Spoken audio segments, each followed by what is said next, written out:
থাকবো, তার জন্য আমার তো ঘুষ দরকার। প্রিয়ার কথা শুনে নলিনী রাজি হয়ে যায় আর নলিনী তাড়াতাড়ি করে শপিং করতে বেরিয়ে যায়। আর সে যখন শপিং করে বাড়িতে ফিরে আসে তখন সে দেখে যে তার শাশুড়িমা এবং স্বামী তার উপর রাগ করে বসে আছে আর তারা সবাই নলিনী শপিং করতে যাওয়ার ব্যাপারে জেনে গেছে। কি ব্যাপার নলিনী, তুমি কিছুদিন আগেই তো আমার টাকা নষ্ট করে শপিং করে এলে, আর তুমি আবারও শপিং করতে গিয়েছিলে? নলিনী ভালো করে বুঝতে পারে তার ননদ শ্বশুর বাড়ির লোকেদেরকে শপিং করতে যাওয়ার কথাটা বলে দিয়েছে, আর এরকম ধোঁকা পেয়ে নলিনী তার ননদের উপর প্রচন্ড পরিমাণে রেগে যায়। না মানে তুমি কোথা থেকে জানলে আমি শপিং করতে গিয়েছিলাম? আর তুমি যখন জেনেই গেছো তাহলে শোনো, আমি কেন শপিং করতে গিয়েছিলাম। তোমার বাড়িতে পরা জামা প্যান্ট গেঞ্জিগুলো একদম পুরানো হয়ে গেছে, কয়েকটা তো ছিঁড়েও গেছে, কিন্তু তবুও তুমি নিজের জন্য কিছুই কেনো না, তাই আমি তোমার জন্যই শপিং করতে গিয়েছিলাম। এই নাও, এতে তোমার জামা কাপড় আছে। এই বলে নলিনী তার স্বামীর হাতে শপিং এর ব্যাগ ধরিয়ে দেয়। এর ফলে আকাশ মনে মনে খুবই খুশি হয়। ও এই ব্যাপার, আই এম সরি নলিনী, আমি তোমার উপর অনেক চিৎকার করে ফেলেছি। তুমি আমার জন্য এতগুলো জামা কাপড় কিনে নিয়ে এসেছো, তাও আবার তোমার সেভিংস এর টাকা দিয়ে। এটা জানতে পেরে আমি খুবই খুশি হয়েছি। বেকার বেকার আমার বন্ধু তোমাকে শপিং মলে শপিং করতে দেখে আমাকে ফোন করলো, আর তাই শুধু শুধু বকাবকি করলাম। I am sorry. আকাশের কথা শুনে নলিনী আরো বেশি করে অবাক হয়ে যায়, কারণ সে ভেবেছিল তার ননদ হয়তো তাকে ধোঁকা দিয়েছে, কিন্তু আকাশ এখন অন্যরকম কথা বলছে। তাই নলিনী জানতে পারে না যে এর পেছনেও তার ধোঁকারানি ননদের চাল আছে। কারণ নলিনী বাড়ি ফিরে আসার আগে, কিরে তোর বৌদি কোথায় গেল? তুই কখন এখানে এসেছিস? কেউ চা করে দিচ্ছে না। তোর বৌদি কোথায় রে? তোর বউ সন্ধ্যা হতে না হতেই ড্যাং ড্যাং করে শপিং করতে বেরিয়ে গেছে। আমি অনেকবার বারণ করেছিলাম, কিন্তু আমার কথা শোনেনি। কি বেকার টাকা নষ্ট করে তোর বউ। এ বাবা, আমি যে তোকে সত্যি কথা বলেছি সেটা যেন বৌদি জানতে না পারে, না হলে বৌদি আমাকে খারাপ ভাববে। তুই চিন্তা করিস না, আমি তোর নামে কিছু বলবো না। আজকেও বাড়িতে আসুক, ওকে দেখাচ্ছি মজা। দাদার এমন কথা শুনে প্রিয়া খুবই খুশি হয়। এভাবেই প্রিয়া তার দাদাকে ভুলভাল বুঝিয়ে পট্টি পরিয়ে দেয়, কিন্তু তাতেও কোনো লাভ হয় না, কারণ নলিনী নিজের বুদ্ধির জোরে আজকে বেঁচে যায়। এর ফলে প্রিয়া মনে মনে প্রচন্ড পরিমাণে রাগ করে এবং নিজের ঘরে চলে যায়। এমন সময় নলিনী তার ননদের ঘরে গিয়ে বলে, আই এম সরি প্রিয়া, আমি মনে মনে ভাবছিলাম তুমি হয়তো তোমার দাদাকে আমার নামে কথা লাগিয়েছো, কিন্তু তোমার দাদা যখন ওর বন্ধুর কথা বললো তখন আমার ভুল ভেঙে গেছে। আমি ভাবলাম তুমি হয়তো আমাকে ধোকা দিয়েছো। আই এম সরি প্রিয়া, এই নাও, তোমার জন্য আমি একটা নতুন জামা নিয়ে এসেছি, দেখো। হ্যাঁ, তুমি তো এরকমই ভাববে, কারণ আমি তোমার ননদ। তোমার যদি বোন হতাম তাহলে তুমি এসব ভাবতে পারতে না, আর আমার তোমার নামে দাদাকে নালিশ করতে বইয়ে গেছে। যাক, তুমি আমার জন্য নতুন জামা এনেছো, তাতেই আমি খুশি। এই বলে প্রিয়া তার বৌদির হাত থেকে নতুন জামা নিয়ে নেয়। এভাবেই দেখতে দেখতে কিছুদিন কাটে, আর প্রত্যেক দিনই প্রিয়া তার বৌদিকে কোনো না কোনো কারণে ধোকা দেওয়ার চেষ্টা করে আর তার বোকামির সুযোগ নিতে থাকে। একদিন নলিনী রান্নাঘরে সবার জন্য মটন বিরিয়ানি, চিকেন চাপ এবং পায়েস রান্না করছে। এমন সময় প্রিয়া রান্নাঘরে আসে। এই প্রিয়া, মটন আর শিমুয়ের পায়েসটা খেয়ে দেখো তো নুন আর মিষ্টি ঠিক আছে নাকি। যদি বলো তাহলে আমি আরো একটু নুন আর মিষ্টি দেবো। আসলে আমি পরিমাণটা ঠিক মতো বুঝতে পারছি না। আচ্ছা দাও, আমি টেস্ট করে বলে দিচ্ছি। এই শুনে নলিনী তার ননদকে বাটি করে পাঁঠার মাংস এবং এক বাটি পায়েস খেতে দেয়। প্রিয়া স্বাদ করে সেই মাংস এবং পায়েস খেতে শুরু করে, কিন্তু আবার সে মনে মনে তার বৌদিকে ধোঁকা দেওয়ার পরিকল্পনা করে। তাই সে ইচ্ছা করে তার বৌদিকে মিথ্যা কথা বলে। সবই ঠিক আছে, কিন্তু মাংসতে একটু নুন কম মনে হচ্ছে, আর পায়েসটাই চিনির পরিমাণ কমে গেছে। তুমি বরঞ্চ মাংস আর একটু নুন দাও আর পায়েসে একটু চিনি দাও, তাহলে সব একেবারে পারফেক্ট হয়ে যাবে। তাই নাকি? আচ্ছা, মুশকিল হলো। আচ্ছা প্রিয়া, আমার হাতে তো এটো, তুমি বরং আমাকে নুনের কৌটো আর চিনির কৌটো নিয়ে এসে দাও। দেখো যেন গুলিয়ে ফেলো না, দুটোই একরকমের দেখতে কিন্তু। তারপর আমি মাংসে নুন আর পায়েসে চিনি মিশিয়ে ঠিক করে ফেলছি। নলিনীর কথা শুনে প্রিয়া তাড়াতাড়ি করে রান্নাঘরের আলমারির দিকে চলে যায় আর প্রথমে নুন এবং চিনির কৌটো থেকে সামান্য নুন এবং চিনি বের করে টেস্ট করে দেখে, কিন্তু সেই ইচ্ছা করে তার বৌদিকে নুনের জায়গায় চিনির কৌটো ধরিয়ে দেয় আর চিনির জায়গায় নুনের কৌটো ধরিয়ে দেয়। তাই নলিনী বোকার মতো মাংসে বেশি বেশি করে চিনি মেশাতে শুরু করে, অন্যদিকে পায়েসের মধ্যে বেশি বেশি করে নুন মিশিয়ে দেয়। এ আবার কেমন ব্যাপার প্রিয়া? দেখো, পায়েসে চিনি মেশানোর সঙ্গে সঙ্গে পায়েসটা কেমন কেটে ছানা ছানা হয়ে গেল। এবার কি হবে? মা যদি রাগ করে এরকম পায়েস দেখে? আরে কিছুই রাগ করবে না, মা এরকম ছানা ছানা পায়েস খেতে ভালোবাসে। চলো তুমি চলো, সবাইকে খাবার পরিবেশন করে দাও।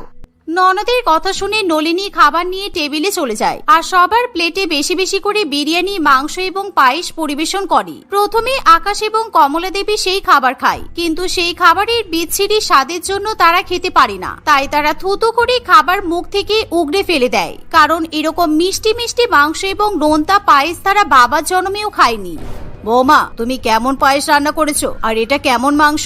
মাংসের মধ্যে অত্যাধিক চিনি আর পায়েসের মধ্যে এত নুন। পায়েসের মধ্যে নুন দিয়েছো বলে পায়েসটা কেমন কেটে ছানা হয়ে গেছে। তুমি মনে হয় রান্না বান্না এবারে ভুলেই গেছো। ইস, এরকম রান্না আর জীবনে করবে না।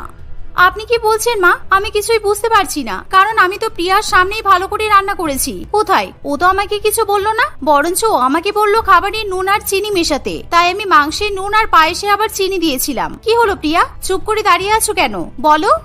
না না মা, বৌদি একদম মিথ্যা কথা বলছে। আমি রান্নাঘরে যাই পর্যন্ত নি, সুতরাং আমি কি করে খাবারের স্বাদ বুঝবো? বৌদি, তুমি এখন ভুল করে মাংসে চিনি আর পায়েসে নুন মিশিয়েছো বলে আমার ঘাড়ে দোষ চাপিয়ে দিচ্ছ। বলো। ননদের এরকম ধোকাধারী পাল্টি মার্কা কথা শুনে বৌদি একেবারে অবাক হয়ে যায়। তাই নলিনী কি বলবে বুঝে উঠতে না পেরে খাবারগুলো টেস্ট করে দেখে যে সত্যি পায়েসের মধ্যে অতিরিক্ত নুন হয়েছে আর মাংসে চিনির পরিমাণ অত্যাধিক বেশি। নলিনী এবার ভালো করে বুঝতে পারে যে তার ননদ ইচ্ছাকৃতভাবে তাকে ধোকা দেওয়ার জন্য নুনের বদলে চিনির কৌটো দিয়েছে আর চিনির বদলে তার হাতে নুনের কৌটো ধরিয়েছে। কিন্তু তবুও নলিনী সবার সামনে চুপচাপ করে বকা খেয়ে নেয়। এভাবেই দেখতে দেখতে আরো কিছুদিন কাটে। একদিন, আমি এতদিন ধরে প্রিয়াকে ভালো ভাবতাম, কিন্তু ও প্রতিটা পদক্ষেপে আমাকে ধোকা দেয় আর আমার সঙ্গে বিশ্বাসঘাতকতা করে। তাই আমি ওকে ছাড়বো না। ও যেমন আমার সাথে ব্যবহার করেছে, আমিও ঠিক ওর সঙ্গে সমান ব্যবহার করব।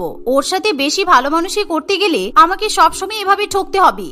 অন্যদিকে প্রিয়া তার বৌদিকে ফাঁসানোর জন্য আবার নানান রকম পরিকল্পনা করতে শুরু করে দেয়। আর সে যাতে বৌদিকে বেশি বেশি করে ধোকা দিতে পারে আর সকলের সামনে বৌদিকে বকা খাওয়াতে পারে, সেই সংক্রান্ত বিষয়ে সে বুদ্ধি খাটাতে শুরু করে।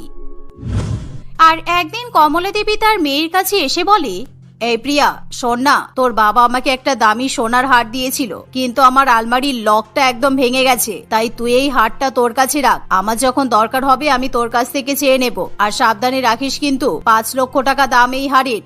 ঠিক আছে মা, তুমি আমার কাছে দাও, আর তুমি চিন্তা করো না, আমি সাবধানে এই হার রেখে দেব। তোমার যখন দরকার পড়বে তুমি আমার কাছ থেকে নিয়ে নিও।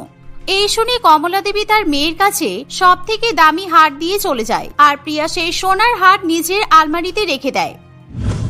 আর কয়েকদিন পরেই প্রিয়া তার বান্ধবীদের সঙ্গে কথা বলে। প্রিয়া তার বান্ধবীদের সঙ্গে পরিকল্পনা করে যে তারা সারাদিন একটা আউটিং পার্টি করবে। সেই জন্য প্রিয়া তাড়াতাড়ি তৈরি হয়ে নেয়। আর সে যখন তার ঘর থেকে বেরোতে যাবে এমন সময়, আমি তো সারাদিন বাড়িতে থাকবো না, আর আমার ঘর এমনিতেই খোলা থাকে, মাও বাড়িতে নেই, দাদা কাজের জন্য বাইরে গেছে, আর বৌদি যা বোকা, বৌদিকে না বললে বৌদি আমার ঘরের দিকে সেরকম খেয়াল রাখবে না। আমি বরঞ্চ সোনার হার বৌদিকে বলি বৌদির লকারে তালা দিয়ে রেখে দিতে, তাহলে হাড়ের কোনো ক্ষতি হবে না।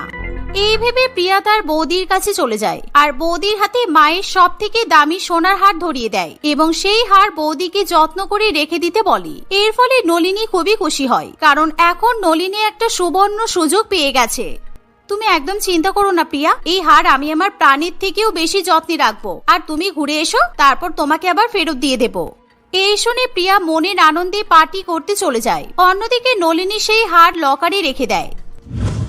আর দেখতে দেখতে এভাবেই কিছুদিন কেটে যায়, কিন্তু এরই মধ্যে প্রিয়ার আর মনে থাকে না যে বৌদির কাছ থেকে সেই হার তাকে ফেরত নিতে হবে।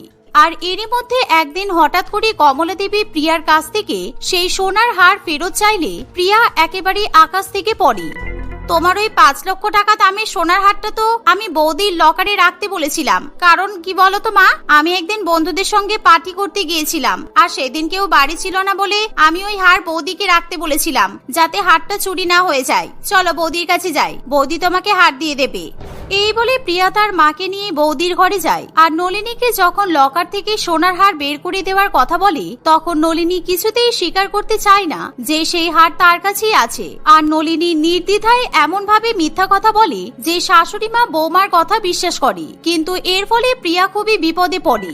তুমি কি দিবা স্বপ্ন দেখছো প্রিয়া? তুমি কবে আমাকে সোনার হার দিলে? আমার তো কিছু মনে পড়ছে না। আমার যতদূর মনে পড়ছে তুমি আমাকে সেদিন বলে গিয়েছিলে তুমি পার্টি করতে যাচ্ছ আর তোমার আলমারির দিকে খেয়াল রাখতে। আমি সেই খেয়াল রেখেছি, কিন্তু তুমি নিজে হাতে আমাকে তো কোনো হার দাওনি। তাই আমার নামে তুমি দয়া করে মিথ্যা কথা বলো না। বৌদি তুমি কি মিথ্যাবাদী? আমার এখনো স্পষ্ট মনে আছে আমি তোমাকে ওই 5 লক্ষ টাকা দামের হার সাবধানে রাখতে বলেছিলাম, আর তুমি চোখের নিমেষেই আমাকে ধোকা দিচ্ছ। আমাকে মিথ্যা কথা বলছো? সত্যি কথা বলো বৌদি, তুমি হারটা কোথায় রেখেছো? আমি তোর কোনো কথা শুনতে চাই না। তুই ইচ্ছা করে আমার হার হারিয়ে ফেলেছিস আর এখন তোর বৌদির নামে দোষ চাপাচ্ছিস। আমি জানি না, তুই যেখান থেকে পারিস আমার হার খুঁজে দিবি, তা না হলে কিন্তু তোকে আমি এই বাড়ি থেকে তাড়িয়ে দেবো। কমলা দেবীর এমন কথা শুনে প্রিয়া ভীষণ পরিমাণে বিপদে পড়ে আর নলিনী মুচকি মুচকি হাসতে শুরু করে। এমন সময় প্রিয়া ভালো করেই বুঝতে পারে যে সে তার বৌদিকে বাড়ি বাড়ি ধোকা দিয়েছে বলে এখন তার বৌদি ঠিক তারই মতো ওষুধ ব্যবহার করছে। এর ফলে প্রিয়া তার বৌদির পা জড়িয়ে ক্ষমা চাইতে শুরু করে। এমনকি প্রিয়া সকলের সামনে সত্যি কথা বলে যে সবসময় সে তার বৌদিকে ধোকা দিয়েছে আর বৌদির সঙ্গে বাজে ব্যবহার করেছে। প্রিয়ার কথা শুনে কমলা দেবী এবং আকাশ প্রচন্ড পরিমাণে অবাক হয়ে যায়, কারণ নলিনী সবার সামনে সত্যবাদী প্রমাণিত হয়। তখনই নলিনী আলমারি থেকে হার বের করে তার শাশুড়ি মাকে দিয়ে দেয়। কিন্তু এমন ঘটনার পর থেকে প্রিয়া তার বৌদিকে আর কখনো ধোকা দেওয়ার চেষ্টা করে না। রিম্পা তার বাবা মহেশচন্দ্র বাবুর সঙ্গে শহরে বাস করত। মহেশচন্দ্র বাবু হলেন শহরের টপ 10 ইন্ডাস্ট্রিয়ালিস্টের মধ্যে একজন। রিম্পার বয়স এখন 25 বছর। রিম্পা ছোটবেলা থেকেই তার ধনী বাবার আদর আবদারে বিগড়ে গিয়েছিল। সে সবসময় অনেক অনেক টাকা অপচয় করত। প্রত্যেকদিন বন্ধুদের সঙ্গে শপিং এ যাওয়া, দামি দামি মেকআপ কেনা, ব্র্যান্ডের জামা কাপড় জুতার কেনাকাটা চলতেই থাকতো। রিম্পার মা ছিল না, তাই মা মরা মেয়েকে তার বাবা তেমন ভাবে শাসন বারণ করতে পারত না। তাই মহেশচন্দ্রবাবু তার মেয়েকে পরিবর্তিত করার জন্য তার ছোটবেলার বন্ধু রামপ্রতাপের ছেলে আবিরের সঙ্গে রিম্পার বিয়ে দিয়ে দেয়। বিয়ের পরের দিন কি হলো, কি বললাম তুমি শুনতে পেলে না? এখানে এসে আমার 4-5 দিন হয়ে গেল, আমি এখনো পর্যন্ত কিছু শপিং করতে পারলাম না। আমার শপিং করার খুব ইচ্ছে করছে, আমাকে তাড়াতাড়ি 20,000 টাকা দাও। রিম্পার কথা শুনে আবির এবং তার পরিবারের সকলে অবাক হয়ে যায়। রিম্পা, তুমি ভুলে যেও না তুমি এখন আর তোমার বড়লোক বাবার মেয়ে নও, এখন তুমি একটা মধ্যবিত্ত পরিবারের বৌমা। হ্যাঁ জানি তোমাদের টাকা পয়সার অভাব ছিল না, তাই সবসময় তুমি অনেক অনেক টাকা নষ্ট করে এসেছো, কিন্তু এখন সেটা আর হবে না। প্রয়োজনের চেয়ে বেশি টাকা তোমাকে আমরা দিতেও পারবো না, আর দিতে চাইলেও দিতে পারবো না, কারণ আমার স্যালারি মাত্র 30,000 টাকা। কি, তোমার স্যালারি মাত্র 30,000 টাকা? এ বাবা, আমার বাবা তো আমাকে আগে বলেনি এটা। আমি অত কিছু জানি না। বড়লোক বাবার মেয়েকে বিয়ে করেছো যখন, তখন তার ইচ্ছা চাহিদাগুলো তো তোমাকে পূরণ করতেই হবে। ঠিক আছে, আজকে প্রথম দিন বলে আমরা তোমাকে শপিং করার টাকা দিচ্ছি, কিন্তু এর পরে এত বেশি বেশি টাকা আমাদের কাছে চাইবে না, কারণ আমরা প্রয়োজনের অতিরিক্ত কোনো জিনিস কিনতে পছন্দ করি না, বুঝেছো? এই বলে আবির রিম্পাকে 20,000 টাকা দিয়ে দেয়। রিম্পা টাকাটি নিয়ে শপিং করতে চলে যায়। কয়েকদিন পর সে আবারও 10,000 টাকা চায়। এরকম ভাবে সে প্রায় কয়েকদিন পরপরই আবিরের কাছ থেকে অনেক অনেক টাকা দাবি করত। এরকম ভাবে বেশ কয়েকদিন চলতে থাকে। একদিন আবির বিরক্ত হয়ে রিম্পাকে বলে, রিম্পা, আমরা তোমাকে আর একটা টাকাও দেবো না। তুমি কেন ভুলে যাচ্ছ আমরা তোমার বাবার মতো বড় লোক নয়। টাকা ইনকাম করতে যথেষ্ট কষ্ট করতে হয়। তুমি জানো এক এক টাকা ইনকাম করতে কতটা পরিশ্রম করতে হয়। আমরা তোমাকে কোনো টাকা দেবো না, তুমি বরং নিজেই কোনো চাকরি করো। তোমার নিজের টাকা দিয়েই তুমি নিজের প্রয়োজনীয় জিনিস কিনে নেবে। কি সত্যি? তাহলে তো খুবই ভালো হবে। আমিও এটাই চাইছিলাম। আমারও বারবার তোমাদের কাছে আর হাত পাততে ইচ্ছে করে না। আর সারাদিন বাড়িতে থেকে থেকে এমনিও আমি বিরক্ত হয়ে উঠেছিলাম। চাকরি বাকরি করবো, সবসময় বাইরে থাকবো আর নিজের খরচ নিজেই চালাবো। তোমাদের কাউকে আমার আর কোনো প্রয়োজন নেই, ওকে? এই বলে রিম্পা সেখান থেকে চলে যায়। রিম্পা পরের দিন থেকে চাকরির জন্য অনেক জায়গায় যায়, কিন্তু তার মধ্যে সেরকম ট্যালেন্ট না থাকায় সে ভালো ভালো কোম্পানিতে চাকরি পায় না। শেষ পর্যন্ত সে একটা প্রাইভেট স্কুলে পার্ট টাইম পড়ানোর জব পায়। তার কাছে কোনো উপায় না থাকায় সে প্রাইভেট স্কুলে টিচিং এর কাজে নিযুক্ত হয়ে পড়ে, কিন্তু এই কাজের জন্য তাকে অনেক কম টাকা বেতন দেওয়া হবে বলা হয়। এজন্য রিম্পার মন খুবই খারাপ ছিল, কিন্তু তার কিছু করারও ছিল না। আবির, আমি একটা ভালো চাকরি পেয়ে গেছি। আমি প্রাইভেট স্কুলে বাচ্চাদের পড়াতে যাব, আর মাসে মাসে যে টাকা ইনকাম করব সেই টাকা দিয়ে আমি আমার লাইফটাকে এনজয় করব। তোমার উপর আর কোনোভাবে ডিপেন্ড করব না। আমার বাবার কাছেও আমি আর টাকা চাইবো না, কারণ আমার বাবা আমাকে আর টাকা দেবে না বলেছে। আমি জানি তুমি নিশ্চয়ই আমার বাবাকে টাকা দিতে বারণ করেছো। আমি কিছুই করিনি, বরং তোমার বাবা আমাকে ফোন করে তোমাকে ফালতু ফালতু টাকা দিতে বারণ করেছে। হ্যাঁ ঠিক আছে, আমার কাউকে প্রয়োজন নেই। হ্যাঁ, এই বলে রিম্পা সেখান থেকে রাগ করে চলে যায়। সে পরের দিন থেকে প্রাইভেট স্কুলে বাচ্চাদের পড়ানো শুরু করে দেয়। বাচ্চাদের পড়াতে তার ভালো লাগতো না, কারণ তার পরিশ্রম করার কোনো অভ্যাস ছিল না। ছোটবেলা থেকেই সে আরাম বিলাসিতার মধ্যে দিয়ে বড় হয়েছিল, কিন্তু টাকার জন্য বাধ্য হয়ে তাকে তার কাজ করতে হয়। দেখতে দেখতে 1 মাস কেটে যায়। সে তার প্রথম স্যালারি পায়। 1 মাস এত পরিশ্রম করে মাত্র 20,000 টাকা পেলাম। এই 20,000 টাকা দিয়ে কি যে হবে? একবার শপিং করতে গেলেই তো শেষ হয়ে যাবে। না, এই টাকাটা আমাকে 1 মাস চালাতে হবে। অনেকদিন সিনেমা দেখতে যাওয়া হয়নি। সিনেমা দেখতে যাওয়ার খুব ইচ্ছা করছে। রিম্পা তার স্কুলেরই একজন সহকর্মী তানিয়া ম্যাডামকে সিনেমা দেখতে যাওয়ার জন্য বলে। সে কয়েকদিনের মধ্যেই শপিং করে এবং পার্লারে গিয়ে 20,000 টাকা শেষ করে ফেলে। তাই তার মন খুবই খারাপ হয়ে যায়। মাত্র 1 সপ্তাহ হলো আমি 20,000 টাকা শেষ করে ফেললাম। এখনো এই মাসের 20 দিন বাকি। আমি টাকা ছাড়া কিভাবে থাকবো? আমাকে অন্য কোনো উপায় খুঁজে বের করতে হবে। হ্যাঁ, আমার মাথায় একটা খুব ভালো আইডিয়া এসেছে। সামনেই বাচ্চাদের পরীক্ষা আছে। আমি যদি বাচ্চাদের কোয়েশ্চেন পেপার লিক করে দিই আর তার বদলে টাকা খাই, তাহলে কেমন হয়? রিম্পা মনে মনে নানান রকম চিন্তা ভাবনা করতে থাকে। রিম্পা তার ক্লাসে রিঙ্কি নামের একটি মেয়েকে ভালো করেই জানতো।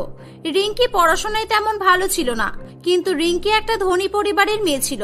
রিম্পা মনে মনে রিঙ্কিকে তার জালে ফাঁসানোর চেষ্টা করে। রিঙ্কি, দিন দিন তোমার পড়াশোনার কি অবস্থা হচ্ছে? আর কিছুদিন পরেই তোমার পরীক্ষা। পড়াশোনা করছো না কেন মন দিয়ে? ক্লাসের পর তুমি আমার সঙ্গে আলাদাভাবে কথা বলবে। তোমাকে আমি কিছু টিপস দেব, যাতে তুমি মন দিয়ে পড়াশোনা করতে পারো। ঠিক আছে ম্যাডাম। রিম্পার ক্লাস নেওয়া শেষ হয়ে যাওয়ার পর রিঙ্কি তার সঙ্গে আলাদাভাবে কথা বলতে চায়। কি ব্যাপার রিঙ্কি, এর আগের বার তুমি ইউনিট টেস্টেও খুব কম নাম্বার পেয়েছিলে। যে কোয়েশ্চেনগুলো পড়েছিলে সেগুলো এক্সামে কমন আসেনি নাকি? হ্যাঁ ম্যাডাম, আপনি ঠিক ধরেছেন। আমি সবসময় যেই কোয়েশ্চেনগুলো পড়ে যাই ওগুলো পরীক্ষায় আসে না। সবসময় উল্টোপাল্টা কোয়েশ্চেন আসে, সেই জন্য আমি ভালো করে লিখতে পারি না জানেন। আমার তো ভালো রেজাল্ট করার খুব ইচ্ছা। বাড়িতেও আমাকে আমার বাবা মা খুব বকে। তোমার কোনো চিন্তা নেই, আমি তোমাকে হেল্প করতে পারি। তুমি খুবই ভালো একটা মেয়ে। তুমি আমার ফেভারিট স্টুডেন্ট। আমি চাই তুমি অনেক ভালো রেজাল্ট করো। তোমাকে অ্যাডভান্স পরীক্ষার কোয়েশ্চেন দিয়ে দিতে পারি আমি, যদি তুমি ব্যাপারটা গোপনীয় রাখতে পারো আর আমাকে কিছু টাকা দিয়ে হেল্প করতে পারো। কি আপনি সত্যি বলছেন ম্যাডাম? আপনি সত্যি সত্যি আমাকে পরীক্ষার কোয়েশ্চেন দিয়ে আমাকে হেল্প করবেন? তাহলে তো আমি ক্লাসে ফার্স্ট হব। আমি কাউকে কিচ্ছু বলবো না। আমি শুধু শুধু কেন বলতে যাব? এতে তো আমার সুবিধা। কিন্তু ম্যাডাম, আপনি কত টাকা নেবেন? তোমার সাবজেক্ট হচ্ছে 7টা, তাই তো? তুমি টোটাল আমাকে বেশি নয় 3 7 21 20,000 টাকা দিয়ে দেবে। কিন্তু তুমি টাকাটা আমাকে দেবে কিভাবে? তোমার বাবা মা তোমাকে এই কাজে হেল্প করবে তো? হ্যাঁ ম্যাডাম, অবশ্যই। আমার বাবা মাকে বললে এক কথায় রাজি হয়ে যাবে। বাবা মা তো চাই যে আমি ক্লাসে ফার্স্ট হই, তাহলে তো আমার বাবা মায়ের খুব নাম হবে।